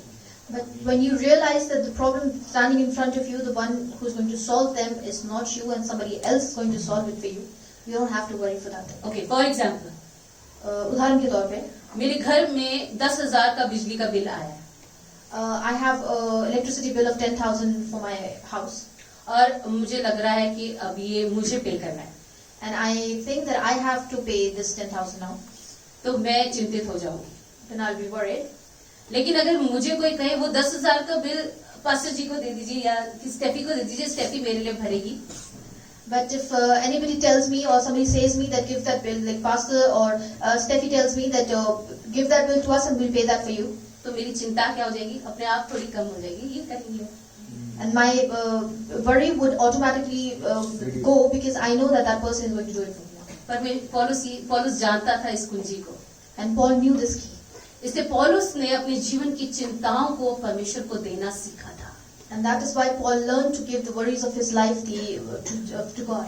इसलिए अपनी हर परेशानियों को पौलुस परमेश्वर को दे देता था, So that is why every problem of his life he used to give to God. और इसलिए वो अपनी परेशानियों और दुखों में भी मुस्कुरा पाता था। And that is why he was able to smile and despite of all the challenges and trials that he was facing. in और life. वचन कहता है The word of God says यशाया 55:22 में, in Isaiah chapter 55 verse 22, Cast your burden on the Lord and He will sustain you. अपना बोझ परमेश्वर पे डालो और वो तुम्हें संभालेगा, And He will never let a righteous move. और वो किसी धर्मी जन को टलने नहीं देगा. Amen. आमीन. So have you learned to cast your burden upon the Lord? तो क्या आपने सीखा है अपने बोझ को परमेश्वर पे डालना? क्योंकि परमेश्वर के वचन में लिखा है रोमियो 8:28 में, Because the word of God says in Romans 8:28, हर चीज परमेश्वर से प्रेम करने वालों के लिए भलाई उत्पन्न करती है। everything turns out for good for those who love God. मत्ती 6:25 में लिखा है, Matthew 6:25 says, किसी भी do not be anxious about your life, what will you eat, what will you drink, what will you be clothed with. तुम अपने जीवन में किसी भी चीज के लिए चिंतित मत हो कि तुम क्या खाओगे, क्या पहनोगे. यीशु मसीह खुद कह रहे हैं, किसी बात की चिंता मत करो, तुम क्या खाओगे, क्या पियोगे, क्योंकि तुम्हारा स्वर्गीय पिता जानता है। And Jesus himself is saying this, that do not be worried for what you will eat or what you will drink, because your heavenly Father knows you need these things. क्योंकि तुम्हारा वो स्वर्गीय पिता है आपकी चिंता करने के लिए, आपको इन बातों की चिंता करने की आवश्यकता You नहीं। have a heavenly Father to worry about those things, so you do not need to worry for these things. इसका मतलब ये नहीं है आप काम धंधा सब छोड़ के घर में बैठ जाइए। But this does not mean that you will leave all job and all work and you will just sit in your house. जो आपका काम है वो आपको करना है। What is your work, you need to do your part. जो आपके बस की नहीं है वो सारे काम परमेश्वर करेगा। But what is out of your hands, God will do everything. आपको परिश्रम करना है, हो सकता है आप परिश्रम करके 5,000 लेके आए अपने घर में। And it might be that you work hard and through your work hard you are able to get 5,000 in your house. और आपके खर्चे 10,000 हैं, But your expenses are 10,000. लेकिन परमेश्वर वो 10,000 को परमेश्वर पूरा करेगा। So the remaining money, that the 10,000 that is the total 10,000 that is needed, God will provide. आपको परिश्रम करना है, You have to work hard. आपको अपनी पूरी मेहनत करनी है, You have to work. You do your part and work hard. और उसके बाद आप अपने पैसे को परमेश्वर के हाथों में सौंपे कि परमेश्वर मुझसे इतना हो सका, आप इस पे आशीष दीजिए ताकि मेरे गृहस्थी उससे चल सके। And you tell, and then after doing your part, you have to give your money in the hands of God, and you have to tell Him that God, I have done my part, but I give this into your hands that you may lead me and you may fulfill all needs of my household. Hallelujah. इसलिए पौलुस कहते हैं किसी बात की चिंता मत करो। So that is why Paul says that do not be anxious of anything. कैसे चिंता ना करें? And how you're not supposed to be anxious for things. दूसरी चीज वो कहता है क्योंकि, And the second thing he says is because. says In everything by prayer and supplication. yes, amen. Hindi में लिखा है, आप पढ़ दे उसको। But in everything by prayer and supplication with thanksgiving let your requests be made known unto God. इन हिंदी, किसी भी बात की चिंता मत करो, परंतु हर एक बात में तुम्हारे निवेदन, प्रार्थना और विनती के द्वारा धन्यवाद के साथ परमेश्वर के सम्मुख उपस्थित किए जाएं। किसी भी बात की चिंता मत करो, लेकिन हर एक बात में, Do not be worried of anything, but in everything. but in everything, say everything, कहिए हर एक चीज, हर एक चीज में, in everything, in everything. bring your request to your God. अपनी निवेदनों को अपने परमेश्वर के सामने लेके। कैसे चिंता नहीं करना है? How are you not supposed to worry?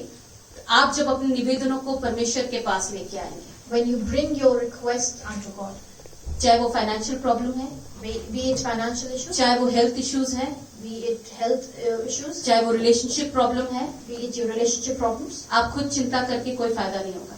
If you worry yourself, there will be no use to it. आपको वो सारी चिंताओं को परमेश्वर को देना है, You have to bring all those worries and give them to God.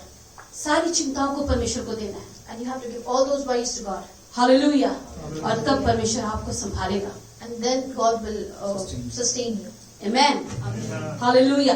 यहाँ पौलुस ये नहीं कह रहे कि आप एक फेक स्माइल बनाकर बैठिए, पर पौलुस ऐसा नहीं कह रहे कि आप चिंता मत करिए। इसका मतलब ये है कि आप लोगों को दिखाए कि मैं चिंतित नहीं हूँ, सिर्फ एक स्माइल करते रहे हमेशा। Here Paul does not mean that you have to put on a fake smile on your face for other people to see that you're not worried. और पौलुस यहाँ कहता है कि अपनी चिंताओं को परमेश्वर को दो। Paul here says that cast your burdens unto God. Hallelujah, hallelujah. दाऊद के विषय में आप जानते हैं। We know about David. Dawood, मुझे बहुत अच्छा लगता है दाऊद का character, and I love his character क्योंकि दाऊद अपने हृदय को अंडेलना जानता था। because he knew how to pour out his heart. कई लोग बोलते हैं कंप्लेंट्स करने की जरूरत नहीं है, रोने की जरूरत नहीं है, आदमी हो मर्द हो रो मत, ऐसा कुछ नहीं है। A lot of people says that you don't have to complain to God, you don't have to bring your supplications to God, you don't have to complain for things. You're a man, you don't have to cry in front of God.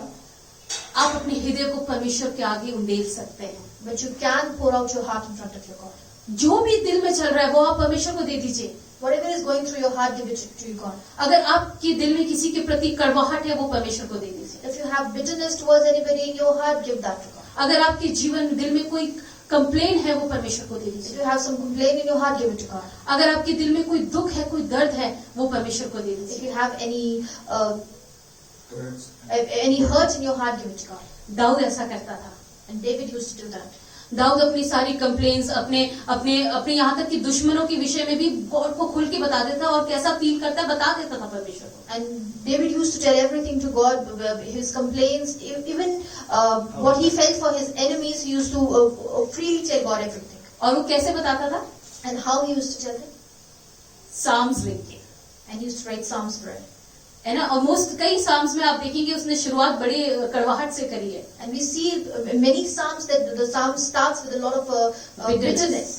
लेकिन अंत में आते आते लिखते लिखते उसका mood change हो जाता है और वो धन्यवाद करने लगता है। But towards the end, his mood changes, his heart changes, and he starts thanking God. कई बार अजीब सा भी लगता है पढ़ के, क्योंकि वो बोल रहा है प्रभु इसको नाश कर, इसको ये कर, इनको वो कर। मैं सोचती हूँ कैसे बोलता था वो, लेकिन वो अपने हृदय को परमेश्वर के आगे उंडेलता था। And many times when I read it, I'm very surprised because he tells God to ruin them, to destroy them and everything. And I used to wonder that how is he telling God all of these things? But he knew how to pour out his heart and whatever he had in his heart in front of God. उसमें कोई fake चीज नहीं थी। He did not have anything fake in it. क्योंकि वो जानता था वो परमेश्वर के आगे अपने हृदय को उंडेल सकता है। Because he knew that he can pour out his heart in front of his God. लेकिन परमेश्वर स्वयं वो लिखते लिखते परमेश्वर उसके दिल को बदल देता था। But while he was writing, while he was pouring his heart out in front of the God, God used to change his heart. और वो धन्यवाद से भर जाता था। And he used to fill with gratitude. इसलिए परमेश्वर बाइबल में लिखा, परमेश्वर कहता है ये व्यक्ति है मेरे हृदय के मुताबिक। So that is why for David God says that this is the man according to my heart. इसलिए परमेश्वर चाहता है आप भी अपने हृदय को उंडेलिए। And that is why God wants that you should also learn to pour your heart. किसी मनुष्य के सामने नहीं, परमेश्वर के सामने। Any human, but in front of God. अपनी कंप्लेंट्स मनुष्य के सामने मत करिए। हम लोग ज्यादातर यही करते हैं ना। And don't complain in front of a man. What is we do most of the times. हमारे अंदर कोई कड़वाहट है, हम दूसरों को दे देते हैं अपनी कड़वाहट। Whatever bitterness that we have inside of us, we give it to somebody else. हम उसके ऊपर अपना गुस्सा निकाल देते हैं। We take out all our anger on that person. लेकिन परमेश्वर चाहता है कि हम अपनी सारी कंप्लेंट्स को, अपने सारे दुखों को, अपनी वेदनाओं को परमेश्वर को दे दें। But God wants that we should bring all our supplications and all our problems and all our worries to God. Amen. And in everything, और हर एक चीज में by prayer, प्रार्थना के साथ कैसे लेके आना है? How you supposed to bring? प्रार्थना के साथ, with prayer. प्रार्थना में, in prayer. आपका प्रार्थना का जीवन मजबूत होना चाहिए। Your prayer life should be strong. Hallelujah. परमेश्वर से निवेदन, यहाँ पे लिखा है prayer and supplication। और यहाँ it says here कि प्रार्थना और निवेदन के साथ। हालेलुया। निवेदन का मतलब है परमेश्वर के आगे अपने आप को नम्र करना। And here supplication means that you have to humble yourself in front of God. Prayer आप कैसे भी कर सकते हैं, चलते फिरते, घर से निकलते समय, शॉर्ट वाली प्रेयर भी कर सकते हैं। Prayer you can do however you want. It could be short, it could be long, while you're walking, when you're leaving your home, wherever you can लेकिन pray. जब हम निवेदन कहते हैं, निवेदन होता है कि जब आप समय निकाल के प्रभु की उपस्थिति में बैठते हैं। But when we talk about supplication, it is when you take out your time and you go into the presence of God. और प्रभु के सामने अपने आप को तोड़ते हैं। And you break yourself in front of God. और तब परमेश्वर के आगे अपने निवेदनों को रखते हैं, प्रभु मैं इन चीजों से जूझ रहा हूँ, मैं इन चीजों से जूझ रही हूँ। And then you bring your request and then you bring your problems in front of God and tell your God that God, I'm suffering, I'm going through all of these मैं things. नहीं कर सकता, I'm not able to do these मैं things. और नहीं कर सकती, I can't do it anymore. आप कर सकते हैं। But you can do it for me. और अपने निवेदनों को अपने परमेश्वर के सामने लाइए। And you bring all those supplications in front of your God. Paul अपने निवेदनों को अपने परमेश्वर को देता था। Paul used to bring his supplications to his God. Hallelujah, इसलिए वो निरंतर कहता है pray without ceasing. इसीलिए वो हमेशा कहता रहता है कि निरंतर परमेश्वर से प्रार्थना करते रहो. Hallelujah, thank you Jesus. And Jesus said, यीशु मसीह ने भी कहा, And Jesus said, मत्ती 26 के 41 में, in Matthew chapter 26 verse 41, सावधान रहो और प्रार्थना करते रहो, be vigilant and keep praying, ताकि तुम परीक्षा में ना पड़ो। so that you may not fall into temptation. आत्मा तो तैयार है, शरीर दुर्बल है। The spirit is ready, but the flesh is weak. Hallelujah, इसलिए हमें निवेदन करना है। So that is why we have to keep praying to God. और आप जानते हैं मूसा ने परमेश्वर के सामने निवेदन किया, And we see that Moses also requested in front of God. supplications he brings। And Moses also brought his supplications in front of God. कौन सा वाला पता है? पिछली बार पादरी साहब इसको प्रीच कर रहे थे। And Pastor was preaching about this last. वो परमेश्वर से निवेदन कर रहे हैं, प्रभु अगर वहां पर 50 लोग हैं जो तुझे मानते हैं, कहाँ पे? सडोम गुमोरा में, है ना? तो परमेश्वर उसको बख्श दे। And Was pleading, yes. Moses। And Moses was pleading in front of God that God, if there are 50 people in the land of Sodom and Gomorrah who was Abraham, okay. Abraham was pleading, yeah. And Abraham was pleading in front of God that God, if there are 50 people in that land of Sodom and Gomorrah who know you, who acknowledge you as a living God, then let that place live. और उसके बाद फिर इल्तिजा करता है, प्रभु अगर 40 हो, And then he prays again that God, if there are only 40, अगर 30 हो, if there are only 30, अगर 20 हो, if there are only 20, और अगर 10 भी हो, प्रभु तो उस जगह को छोड़ दे। even if there are 10, God, then let that land be. उसको बोलते हैं निवेदन करना। And that is how you bring supplications. आपको अपने परिवार वालों के लिए निवेदन करना है। You have to bring your supplications for your family members. अपने परेशानियों को लेकर जाकर परमेश्वर के सामने तोड़ टूटना है और निवेदन करना है। And you have to bring your problems in front of your God and break yourself to them. मुझे नहीं पता आप लोग में से कितने लोग हैं जो परमेश्वर के आगे निवेदन करते हैं। I don't know how many of you bring your supplications in front of your God. एक समय निकाल कर अपने बिजी शेड्यूल से परमेश्वर के आगे रहते हैं। You take time out of your busy schedules and you go in front of your God. और इसलिए परमेश्वर कहते हैं प्रार्थना और निवेदन के साथ। And that is why the word of God says with prayer and with supplication. एक और चीज बहुत जरूरी है। And there's one more thing that's very important. जब आप अपने निवेदनों को लेकर आए तो धन्यवाद के साथ लेकर आए। That when you bring in your supplications, come with a gratitude. धन्यवाद के साथ लेकर आए। Bring it with a gratitude. वो कैसे होता है? And how is that supposed to be? कि जब आप अपनी नई रिक्वेस्ट परमेश्वर के सामने रखने जा रहे हैं, That when you're about to place a new request in front of your God, पास में परमेश्वर ने आपके लिए क्या किया उसको याद करके आभार व्यक्त करिए, धन्यवाद करें। then also give gratitude for what He has done in the past. और जो निवेदन आप रखने जा रहे हैं, And for the request that you're about to place, उसके लिए भी परमेश्वर का पहले से धन्यवाद करें कि प्रभु मैं विश्वास करता हूँ तूने पहले ही कर दिया है। even for that request, praise your God and give thanks to Him, because knowing that God, that you have already done that thing. Hallelujah, Hallelujah. Hallelujah, क्योंकि वचन कहता है Because the word of God says, 1 Thessalonians 5:16-18, पहला थिस्सलुनीकियों उसकी 5 की 16 से 18 में, give thanks in all circumstances, हर एक परिस्थिति में परमेश्वर का धन्यवाद दो, for this is God's will for you in Christ Jesus. क्योंकि प्रभु यीशु मसीह में परमेश्वर की यही आज्ञा है। Amen. In all circumstances give thanks. हर एक परिस्थिति में परमेश्वर का धन्यवाद दो। Amen. आमीन। Hallelujah. And it also says, और उसके साथ साथ ये भी कहता है, Hallelujah, Mark 11:24, मरकुस 11 की 24 में, therefore I tell you, इसलिए मैं तुमसे ये कहता हूँ whatsoever you ask for in prayer, कि जो प्रार्थना में तुम जो कुछ भी मांगो, believe that you have received, विश्वास करो कि तुम्हें मिल चुका है, and it will be yours. और वो तुम्हारा हो जाएगा। Amen. आमीन। So when you are bringing your request to your God, तो जब आप अपने निवेदन अपने परमेश्वर के सामने ला रहे हैं, bring your supplications, your prayers with thanksgiving. अपने निवेदनों को, अपनी प्रार्थनाओं को धन्यवाद के साथ लेके आए। thanksgiving for what God has already done for you, धन्यवाद उस चीज के लिए जो परमेश्वर पहले ही आपके लिए कर चुका है, and believing that what you are praying He will do for you. और ये बात का विश्वास करते हुए कि आप जिस चीज की प्रार्थना अभी कर रहे हैं वो चीज भी परमेश्वर करके देगा. Trust and knowing that what you are asking, whether it is in the will of God or not. If it is in the will of God, He will definitely do it for you. जानते हुए ये इस चीज पे भरोसा करते हुए कि अगर जो चीज आप मांग रहे हैं वो परमेश्वर की अगर इच्छा में है तो वो परमेश्वर आपके लिए करके देगा. Amen? आमीन. Amen. Hallelujah. So you have to trust your God. इसलिए आप अपने परमेश्वर पे भरोसा रखने की जरूरत है. Hallelujah. Thank you, Jesus. So when you, with all thanksgiving in your heart, when you bring your request to God, और जब अपने हृदय में धन्यवाद के साथ आप आते हैं और अपने निवेदनों को परमेश्वर के सामने लाते हैं, it pleases God's heart. ये परमेश्वर के हृदय को खुश करता है. It pleases God's heart. ये परमेश्वर के हृदय को खुश करता है. Hallelujah. And then it says, आगे इसमें लिखा है, और आगे पढ़िए. तो परमेश्वर की शांति और तब परमेश्वर की शांति, and then his peace, जो सारी समझ से परे है, जो सारी समझ से परे है, which is beyond all, which surpasses all understanding, तुम्हारे हृदय और तुम्हारे विचारों को मसीह यीशु में सुरक्षित रखेगी. आमीन. it will keep your Hearts and heart and your minds safe in Lord Jesus Christ. यही कुंजी है जो पौलुस दे रहा है. And this is the key that Paul is giving to you here. जब आप अपने निवेदनों को अपने परमेश्वर को देंगे, When you bring your supplications to your God, तब परमेश्वर क्या करता है?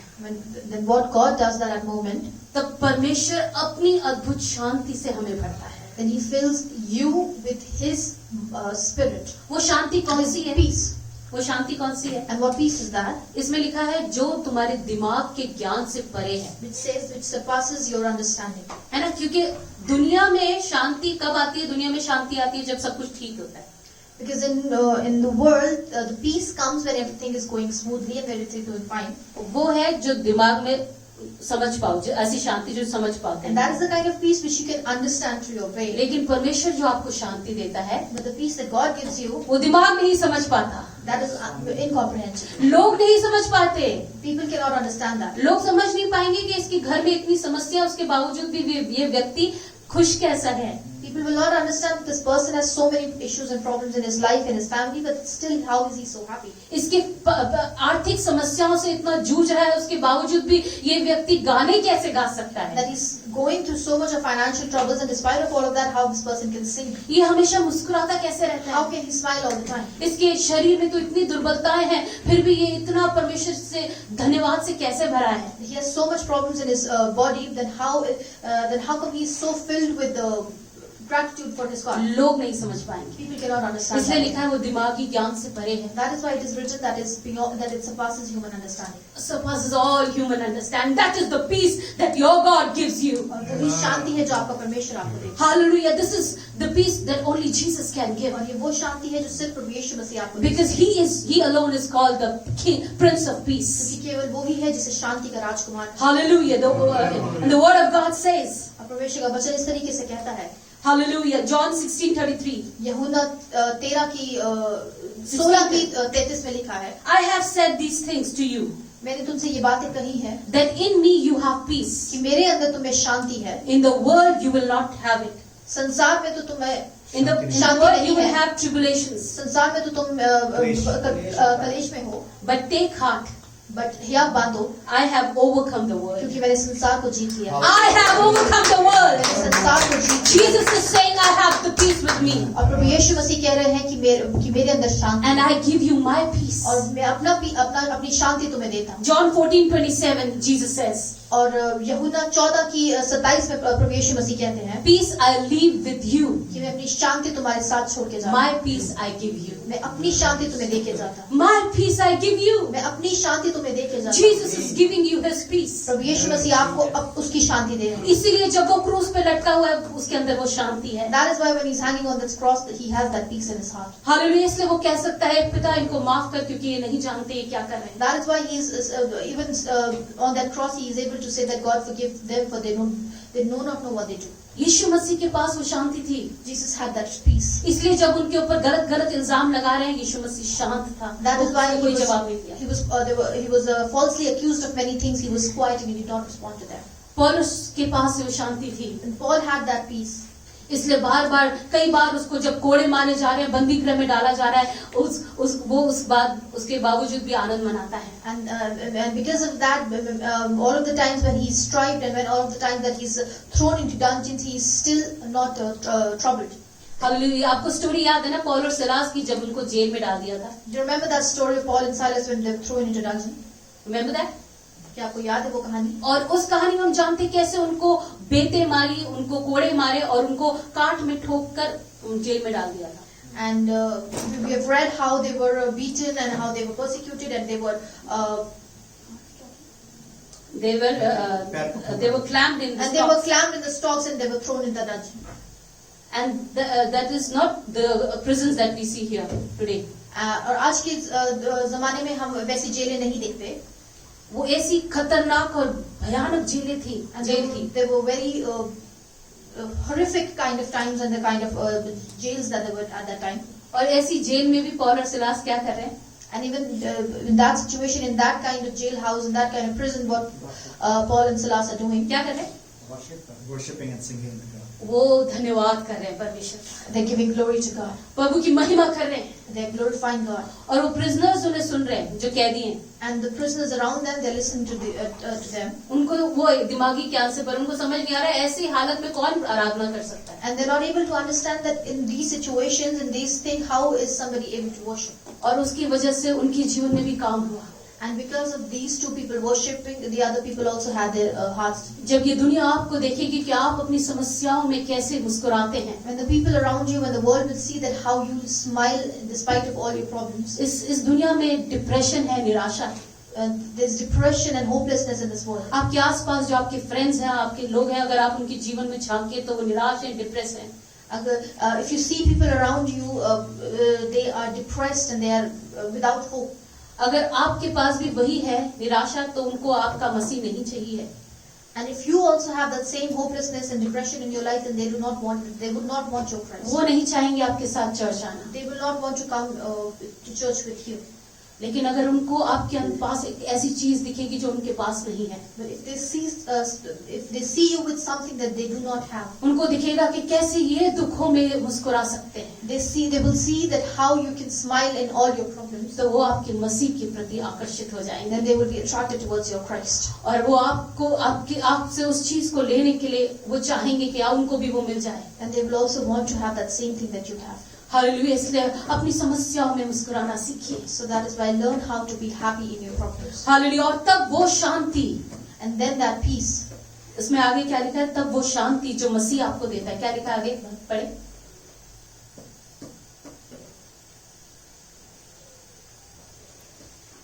तब परमेश्वर की शांति जो सारी समझ से परे है तुम्हारे हृदय और तुम्हारे विचारों को मसीह यीशु में सुरक्षित रखेगी. तब वो शांति जो दिमाग से परे, वो आपके हृदय और आपके विचारों को मसीह में सुरक्षित रखेगी.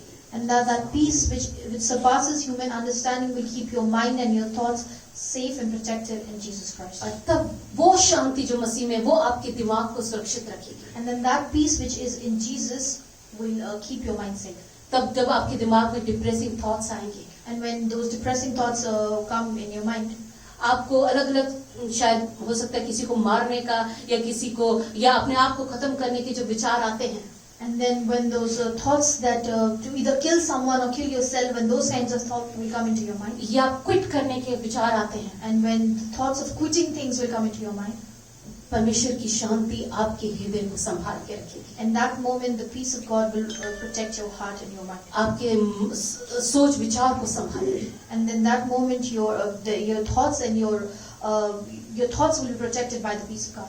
वही आशा पौल उसके पास थी. And that peace and that hope is what Paul had. और इसीलिए वो कहता है आनंदित रहो. मैं फिर कहता हूँ आनंदित. And that is why he says rejoice, and I say again rejoice. और उसके साथ वो उस कुंजी को भी देता है कि अपने जब तुम्हें परेशानियां सताएं, उन परेशानियों को लेकर परमेश्वर के आगे आ जाओ. And along with that he also gives the key that when trials or problems worry you, then bring those problems and those worries in front of God. अपने प्रार्थनाओं को, अपने निवेदनों को प्रभु को दो.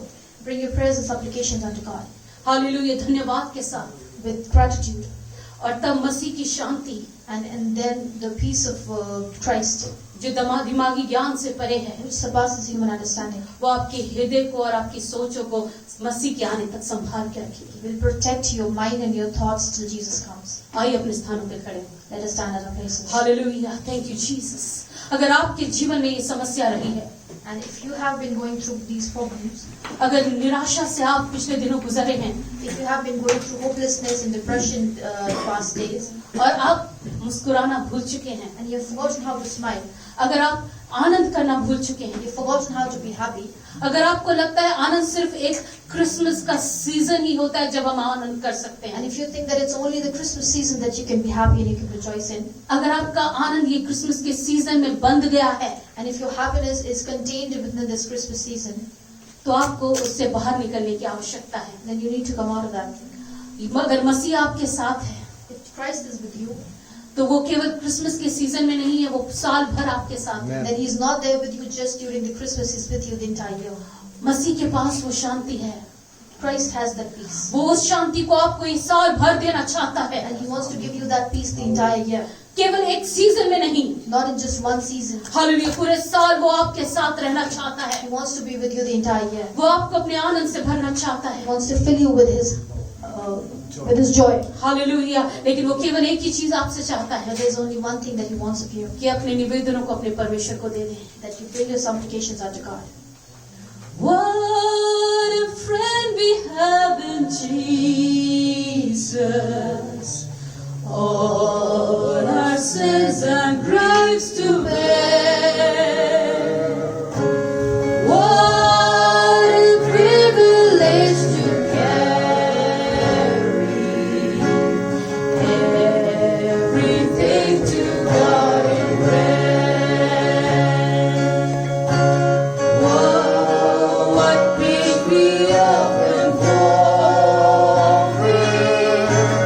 What needless pain we bear.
Nothing is impossible with God, we saw last week. And if you have been thinking that yes, this joy is not possible for me, the season is telling you, in the power of Jesus Christ, it is possible for you. Hallelujah. पिछली बार हमने इस बात को सुना था कि प्रभु यीशु मसीह के लिए कोई काम भी असंभव नहीं है. अगर आपको ऐसा लग रहा है ये आनंद आपके लिए संभव नहीं है, लेकिन इस क्रिसमस के सीजन के दौरान, आज की सुबह के दौरान, मैं इस बात का ऐलान करना चाहता हूँ, प्रभु यीशु मसीह के द्वारा it is possible for you. Shall we give a clap of it to God? Hallelujah. अपने हाथों को उठा करके प्रभु यीशु मसीह में तुझसे ग्रहण करता हूँ, करती हूँ. Hallelujah. In the name of Jesus, I come against every power of darkness that has been speaking to my people that it is not possible. I cannot have their joy back. I break those bondages. I break those false voices upon them, and I release the joy of God upon them. Hallelujah. प्रभु मैं आज अपने लोगों के लिए प्रार्थना करता हूँ जो भी झूठ शैतान से बोलता आया है, वो बातें कि ये नकारात्मकता, कि ये परिस्थितियां इनके जीवन से नहीं हट सकती, वो आनंद इनके मेरे जीवन में नहीं आ सकता, आज यीशु के नाम में हर एक उस झूठे प्रोक्लेमेशन को मैं इनके जीवन से तोड़ता हूँ. हालेलुया. आपका आनंद हर एक के जीवन में भरने पाए. आमीन. Right now. Maybe the turmoils are so heavy. The problems are so big. People think now it's all over. शायद तूफान बहुत ऊंचे हैं, दुख बहुत गहरा है प्रभु, और लोगों को लग रहा है कि अब संभव नहीं है, अब सब कुछ समाप्त हो गया. But we thank you, Lord, that your word is saying that I'm still with you. Hallelujah. हम धन्यवाद करते हैं आपके वचन की घोषणा के लिए जो कह रहा है मैं अभी भी तेरे साथ हूँ. Hallelujah. Hallelujah. The Savior of the earth, the Creator of the world is saying I am with you. इस हमारे जीवनों को उद्धार करता और हमारे संसार का सृष्टि करता मुझसे रब से कह रहा कि मैं तेरे साथ हूँ, मैं तेरे साथ हूँ. And whatever you need, with that I am with you. और जो कोई भी तेरी आवश्यकता, जो कुछ भी चाहिए, उस सब के साथ मैं तेरे साथ हूँ. Just lift up your hands. Just lift up your hands. Lift up your hands. Hallelujah. अपने हाथों को ऊपर उठाएं. अपने हाथों को ऊपर उठाएं. Hallelujah. Hallelujah. Just say I receive. I know it is possible with you, Lord. अपने हाथ उठाएं. प्रभु मैं ग्रहण करता हूँ, करती हूँ, क्योंकि तेरे लिए संभव है. ये तेरे लिए संभव है. Hallelujah. When I see all negatives around me, I thank you, Lord, because it is possible for me. जब अपने चारों तरफ नकारात्मकता को देखता हूँ, देखती हूँ, मैं इस बात की घोषणा करता हूँ, करती हूँ, ये तेरे लिए और तेरे द्वारा संभव है. I thank you, Lord. प्रभु तेरा धन्यवाद. Thank you, Lord. Thank you, Jesus. We give you all glory and honor. हम सारा आदर महिमा आपको देते हैं प्रभु. Safely you have brought us. Bring us back home safely. प्रभु आप सुरक्षित हमें लेकर के आए, सुरक्षित हमारे स्थानों में लेके जाइए. And let your joy continue to reign our hearts. मन जी आपका आनंद लगातार हमारे हृदय पर राज करने पाए. Let our I decrease and you increase in and through our lives. हमारा मैं घटे, आप मेरे जीवन से हमारे जीवन से ऊंचे होने पाए. We give you all glory and honor. सारा आदर महिमा आपको देते हैं. हमारे पिता परमेश्वर का प्रेम, प्रभु यीशु मसीह का अनुग्रह और आत्मा की मधुर सहभागिता अब से लेकर हमेशा तक हमारे दोबारा मिलने या यीशु मसीह के दूसरे आगमन तक होता रहे. Now the love of Father God, the grace of our Lord and Savior Jesus Christ, and the sweetest communion of the Holy Spirit may abide with each one of us till Christ returns and we meet again. And let us cheers together. Amen. Amen. Amen. Shall you can we shake hand with your neighbor and say, I bless you with the joy of the Lord. अपने पड़ोसी से आप मिला के बोलिए, मैं परमेश्वर के आनंद से आपको आशीष देता हूं. I bless you with the joy of the Lord. Hallelujah. Shall we give a clap of hallelujah. Hallelujah. Praise the Lord. परमेश्वर के आनंद आपको आशीष. I bless you with the joy. I bless you with the joy. What a joy.